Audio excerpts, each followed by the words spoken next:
Hello guys, welcome back to English tech Gyan. दोस्तों, आप लोगों के लिए एक बहुत बड़ी खुशखबरी ये है कि एसएससी ने सीपीओ और दिल्ली पुलिस दोनों का फॉर्म जो है साथ में कंबाइंड जारी किए हैं।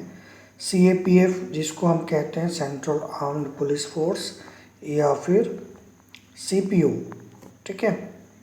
और आपका जो दिल्ली पुलिस है, ये सरकार ने एसएससी ने फॉर्म इसका जारी किया है।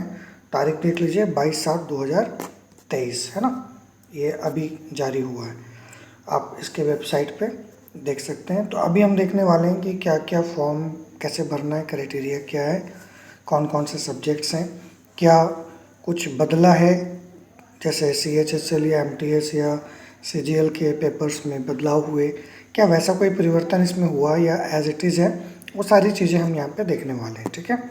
तो बहुत डिटेल में नहीं, बट जो ज़्यादा ज़रूरी है केवल उन चीज़ों को कवर करूँगा। तो सबसे पहले ये आपका जॉब निकला है दिल्ली पुलिस SI, ठीक है।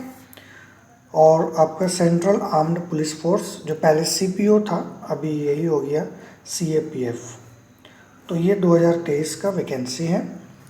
Dates for submission of online application, ये 22 तारीख से, यानी आज के डेट से। कुछ लोग तो कल वीडियो बना के डाल दिए, अब बोले आज से भरना है, पता नहीं कहाँ मिल गया, मैं तो बड़ा ढूंढा, नहीं मिला मुझे। बहरहाल तो ये 22/7/23 है जो आज से भरेंगे आप 15 अगस्त 2023 तक। क्या डेट चुना है क्लोजिंग डेट का, वाह, छुट्टी का दिन है, बढ़िया। और ये आपका एप्लीकेशन डेट हो गया भरने का 22/7 से, यानी आज से, जो कि आप दिन तो गया, फिर भी आप भर सकते हैं 15/8 तक, ठीक है। समय आपको ज़्यादा नहीं दे रहा है, आगे का पता नहीं, डेट बढ़ेगा तो बढ़ेगा, बट फ़िलहाल जो डेट है वो यही है। और एग्ज़ाम शेड्यूल किया गया है अक्टूबर 2023 में।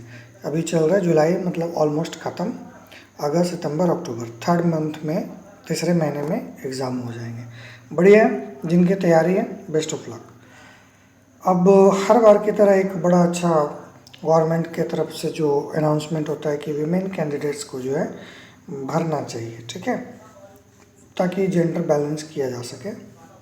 मतलब 100 में अगर 5 वीमेन है तो जेंडर बैलेंस नहीं होता, कम से कम 40 वीमेन हो, 45 वीमेन हो तो अच्छा लगता है ना। तो हर फॉर्म में गवर्नमेंट ये लिखती है, सो इस बार भी लिखा। चलिए, तो ये हो गया फॉर्म भरने की तारीख।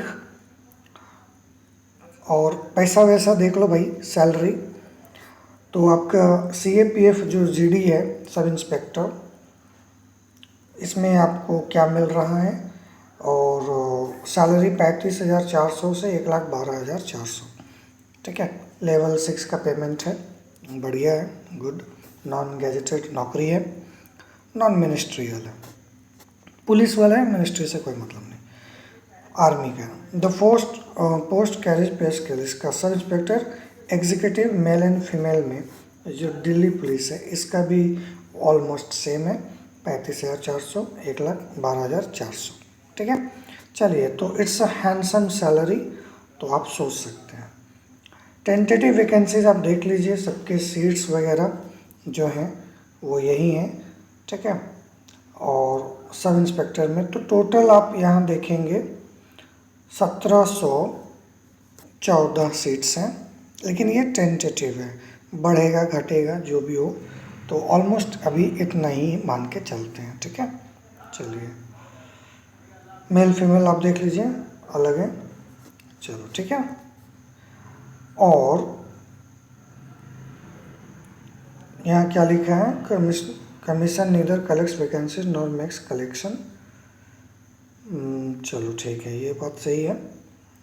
Reservation and suitability of post, तो जिसका रिजर्वेशन वगैरह है वो तो मिलेगा ही, उसके लिए कोई इशू नहीं है। कौन भरेगा भाई, जो नेशनल सिटीजन ऑफ इंडिया होगा, ठीक है, वही सब भर सकते हैं, जो जनरल इन्फॉर्मेशन होती है। एज लिमिट आपका जो है 1 अगस्त 2023 तक कितने होने चाहिए आप, 18 ईयर्स जो होता है, वो होने चाहिए, ठीक है। Minimum according to the provisions for the post of age limit for the post age 20 से 25 साल। अच्छा 20 से 25 साल है, चलो ठीक है। तो ये एज लिमिट आप देख लीजिए। इसके बाद इम्पॉर्टेंट इन्फॉर्मेशन आपका है और रिलैक्सेशन जो है, एज रिलैक्सेशन जैसा मिलता है ST SC OBC सबका 5 साल 3 साल, वो इस बार भी वैसे ही है। डिपार्टमेंटल जो छूट है वो भी है, तो ये अभी हमारे काम का नहीं है। एक सर्विसमैन को भी मिलेगा छूट वगैरह। चलो and move on to the next important point.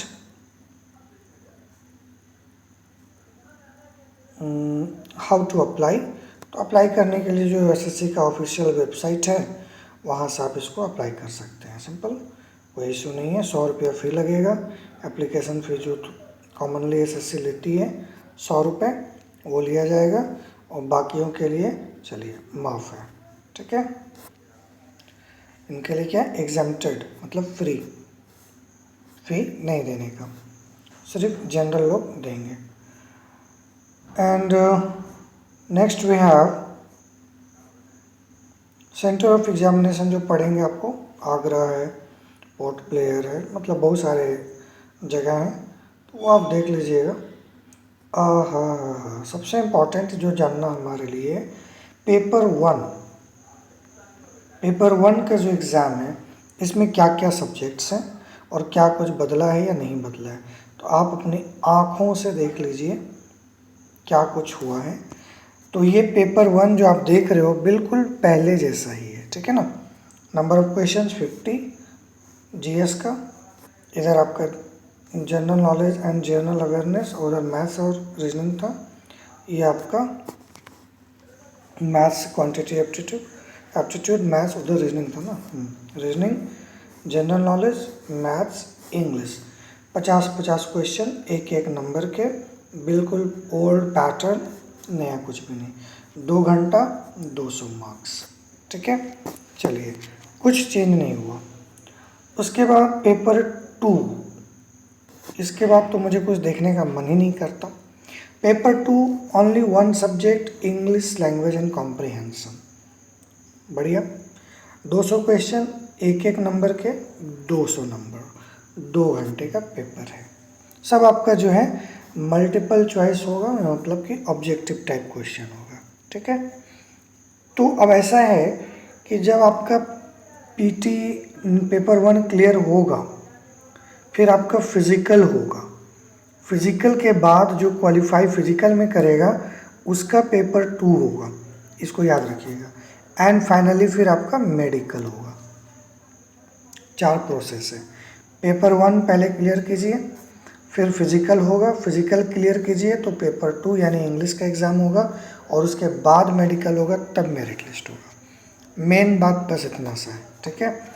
बाकी फिज़िकल वगैरह में क्या कुछ होगा, नॉर्मलाइजेशन की बात हुई है, यहाँ पे भी आपका नॉर्मलाइज कर दिया जाएगा जो फार्मूला बना था 2019 में, वो सारा चीज़, ठीक है। आंसर शीट वगैरह सब दे देंगे। छूट वगैरह आपको मिलेगा अगर आप NCC कैंडिडेट हैं तो 10 मार्क्स जो है आपका 5%, B ग्रेड में है तो 3%, A ग्रेड में है तो 2%, कुछ इस तरह का NCC कैडेट्स को छूट की बात की गई है। बढ़िया है, जिन्होंने किया है वो अपना फ़ायदा उठाएंगे। ये आपके सब्जेक्ट का टॉपिक्स है जो आपको पढ़ना है रीजनिंग में, और इधर आपका नॉलेज GK में, इधर आपका मैथ्स का एंड इंग्लिश का। तो इंग्लिश में कॉम्प्रिहेंशन है, ठीक है। Candidates able to understand correct English, seizure basic comprehension and writing ability. Writing ability को भी चेक करने की बात कर रहा है। इंग्लिश लैंग्वेज में जो चीज़ें आप पढ़ रहे हो बस SSC की जैसे आप तैयारी करते जाओ, नो इश्यू। PST जो है physical and standard test, physical endurance test, PAT। अब ये इसमें आपका हाइट वाइट बहुत कुछ है, वो सब देख लीजिए। हाइट है, चेस्ट है, विमेन के लिए चेस्ट अलाउ नहीं है, बाकी आप देख लीजिए। 170 मेल के लिए और फीमेल के लिए होना चाहिए 157, ठीक है। यहाँ पे 157, और बाकी जो ऐसे इलाके में हैं जिनकी हाइट ही कम होती है उनको 165 है, ठीक है। शेड्यूल ट्राइब वाला का 162 है, वीमेन का 157 है फीमेल कैंडिडेट्स का, और छोटे इलाकों में उनका 155 है वीमेन का, बाकी जो है शेड्यूल ट्राइब में 154 है। तो ये हो गया वेट। और सीना वीना देख लो भाई, मेल का 80-85 इस तरह से है ना।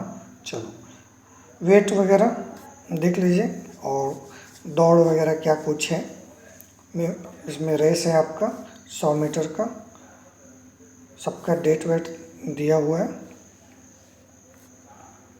चलिए तो ये हो गया।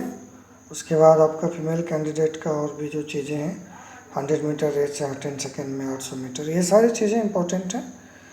चलो तो मेन तो यही होता है, इसके अलावा कुछ है नहीं। फिर आपका मेडिकल हो जाएगा जिसमें आई साइट है, आँख की जांच होगी, और फिर आप jumping over the vertical board, Tarzan swing, parallel rope, तो जो भाई आर्मी की तैयारी करते हैं वो सब कर लेंगे। Tattoos will be allowed as per following situations only. चलिए टैटू वगैरह भी अलाउ किया जाएगा, ठीक है। तो अब तो कुछ है नहीं, मामला ख़त्म करते हैं। बाकी आपके पास डॉक्यूमेंट्स होने चाहिए, जो आधार कार्ड है और लाइसेंस वगैरह, पैन कार्ड, ये सब इम्पोर्टेंट है, ठीक है। फिर आपका फाइनली डॉक्यूमेंट वेरिफिकेशन होगा जैसा कि होता है, and your job is done. चलो तो आज के लिए इतना ही इम्पोर्टेंट है, इसको याद कीजिए, मतलब याद रखिए कि फॉर्म भरना है। अभी MTS का फॉर्म भर ही रहे हैं लोग, तो एक धमाका SSC ने और कर दिया है। Good luck for your future. चलिए मिलते हैं नेक्स्ट वीडियो में। Thank you.